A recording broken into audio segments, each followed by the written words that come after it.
Litigation Lex here with an update on the Black Swan, the Ashley Benefield case. The jury came back with a verdict around 11 o'clock last night. They were deliberating to the wee hours of the night. The judge called everyone back in to read the verdict. They convicted her of manslaughter. Now, remember, she was on trial for second-degree murder, so it was the lesser charge.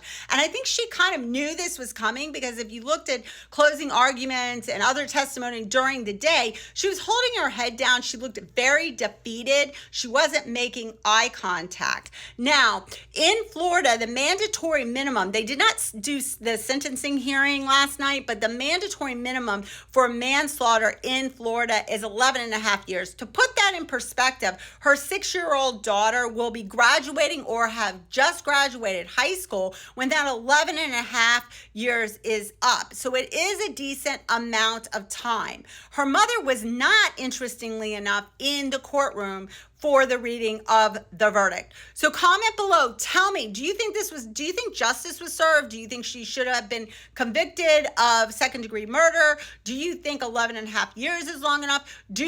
Now she could, just as a side note, be sentenced to more. That's the mandatory minimum. Or do you think she should have been acquitted, that what she testified to, that it was in self-defense, was true? And also, don't forget to follow.